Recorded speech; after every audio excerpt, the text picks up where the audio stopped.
বিগত ৬ তারিখে একটা মোবাইল কোর্ট পরিচালনা একজন ম্যাজিস্ট্রেট মহোদয় তিনি বলেন যে পুলিশ বাহিনীর উপরে জনগণের আস্থা নেই।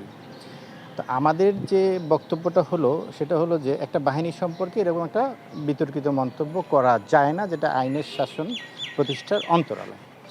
একটা রাষ্ট্রের মধ্যে ৩টা বিভাগ থাকে: আইন বিভাগ, শাসন বিভাগ, বিচার বিভাগ, এবং প্রত্যেকটা বিভাগ প্যারালালি চলে এবং এক বিভাগ আরেক বিভাগের উপরে কর্তৃত্ব স্থাপন না করে সমান্তরালে চলে, যেটাকে আমরা চেক অ্যান্ড ব্যালেন্স বলি আর কি। কিন্তু এক্ষেত্রে এক এক বাহিনী বা এক বিভাগের কেউ যদি অন্য একটা বাহিনী বা বিভাগ সম্পর্কে একটা বিরূপ মন্তব্য করে, সেক্ষেত্রে ওই বাহিনীর যেরকম মনোবলের উপরে একটা আঘাত আসে এবং জনমনে একটা আস্থাহীনতা তৈরি হয়।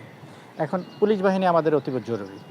যদিও প্রিভিয়াস সময়ে আমরা পুলিশের কিছু ঊর্ধ্বতন কর্মকর্তাদের মানে উচ্চাভিলাষী পরিকল্পনা বা উচ্চাভিলাষী দৃষ্টি বা লোভের কারণে অনেকেই বিতর্কিত হয়েছে, বাট এটা পার্সোনালি, এখানে বাহিনীর সাথে সম্পৃক্ত নাই এবং তাদের বিচারও হচ্ছে। তো সেই হিসাবে বাহিনী সম্পর্কে বিরূপ মন্তব্য করাটা আমাদের কাছে যথাযথ মনে হয় না।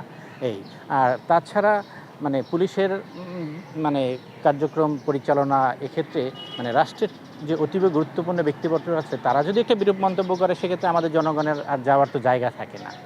তো এই বিষয়টাই আমরা আসলে মহামান্য কোর্টের দৃষ্টি আকর্ষণ করছি যে একটা বাহিনী সম্পর্কে এরকম বিরূপ মন্তব্য করলে এটা আমাদের আইনের শাসনের একটা পথে একটা ব্যাঘাত সৃষ্টি করে এবং মানুষের যে একটা আস্থা, সেই আস্থাটায় অনেকটা ঘাটতির সৃষ্টি হয় এবং যে বাহিনীতে যারা আছে তাদেরও একটা মনোবল ক্ষুণ্ণ হয় যে বিচার বিভাগের কোনো কর্মকর্তা বা আইন বিভাগের কর্মকর্তা আমাদের সম্পর্কে এরকম কথা বলে তাদেরও একটা মনোবল ক্ষুণ্ণ হয় এবং তাদের কার্যক্রমেও ব্যাঘাত ঘটে।